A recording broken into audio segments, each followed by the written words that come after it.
जय श्री कृष्णा भक्तों, श्रीमद् भगवद गीता अध्याय 2 श्लोक 42। यामिमां पुष्पितां वाचं प्रवदन्ति अविपश्चितः वेदवादरताः पार्थ नान्यत् अस्ति इति वादिनः।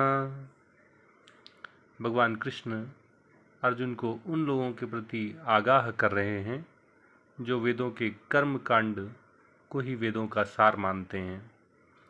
ऐसे लोग पुष्पित फूलों जैसी बनावटी शोभा युक्त वाणी का प्रयोग करते हैं और वेदों के कर्म कांड का अनुसरण करते हैं।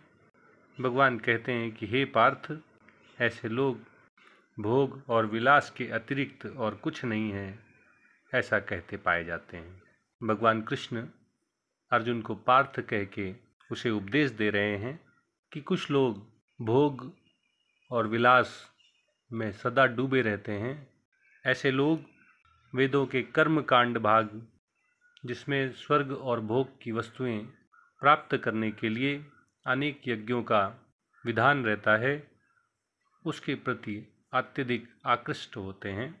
ऐसे लोग अविवेकी होते हैं, अज्ञानी होते हैं, अल्पज्ञ होते हैं।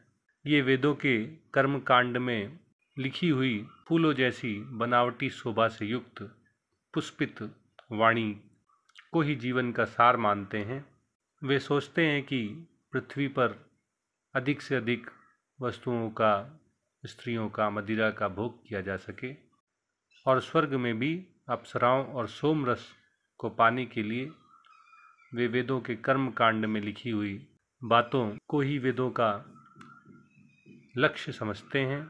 उनके लिए आत्मा, परमात्मा, आत्म साक्षात्कार, मुक्ति, मोक्ष, भवबंधन से छुटकारा, जन्म मरण के बंधन से छूट जाना, ये सब कोई महत्व नहीं रखते हैं। वे अपनी इच्छाओं, अपनी आकांक्षाओं की पूर्ति के लिए वेदों में लिखे हुए यज्ञों का अनुष्ठान करने और उनसे प्राप्त होने वाले भोगों, स्वर्ग आदि को ही वेदों का लक्ष्य मानते हैं।